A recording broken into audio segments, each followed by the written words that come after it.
This is the second part of the video because the first part was 6 minutes, and I'm not sure how much I can share without it not being willing to post it. But we're talking about greetings once again. My name is Jessica Renee. I am a parent liaison and I am a self-advocate. What that means is I'm able to go into your school systems, whether they be public or private, if you allow me to help facilitate a better interaction for yourself and your child in that school system. If your child is going through anything, whether it be with the teachers, especially with the teachers, or another student, if you would like, you can contact me at 678-754-7747. Again, that's 678-754-7747. I also provide counseling services. I'm able to connect you with other people if you like people with their credentials to do counseling services for you.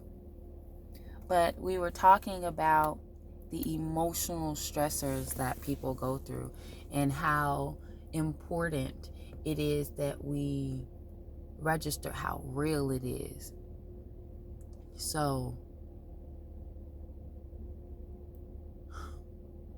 I was going to share, and I am going to share, an emotional trauma. All right. So I thought marrying the way that people told me I was supposed to marry meant that I would be happy and I wouldn't have any issues. But it didn't work out that way. So when I saw my marriage ending, it was just a disconnect really that we had. There was a lot of physical stuff happening, and he would tell me also like who would want me. I have 2 children. That was a lot on me, like the physical, but to think, oh my God, yeah, who would want me?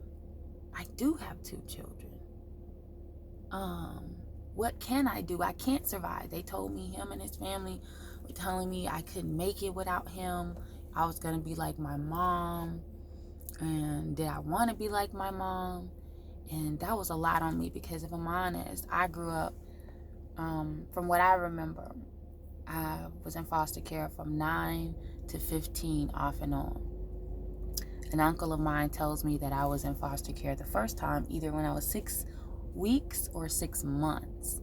I don't recall that. But after 15, I was on my own.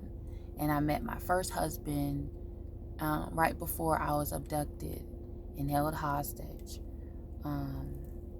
So I turned 16 with captors. And I thought,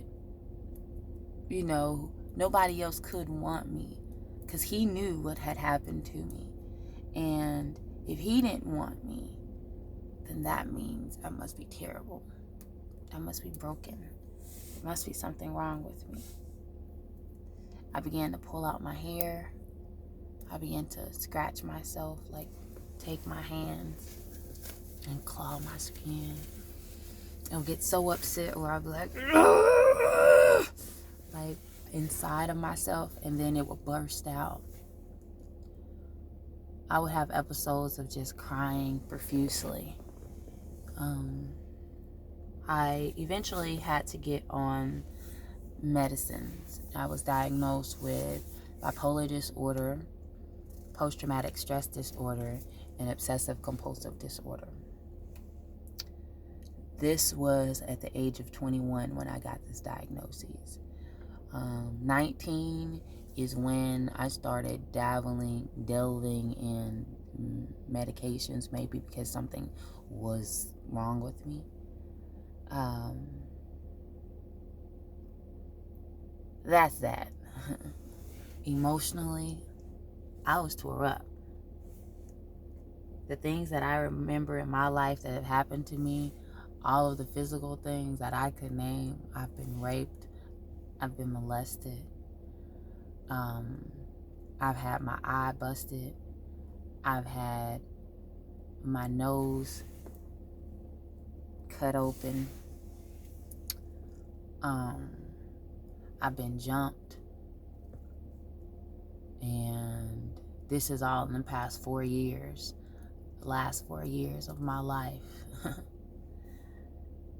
And none of it compares to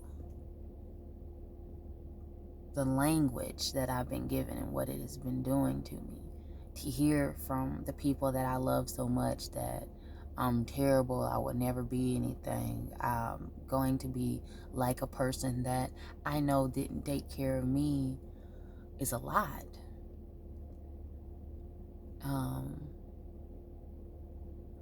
The one thing that helped me, like, I was bad, y'all. I was bad. I would punch walls. Like, my hands are scarred because I used to punch cement walls. I would punch my house walls. I was emotionally a wreck. And I couldn't talk about it. And that was the worst thing. I couldn't talk about it. So why is that? So at 23,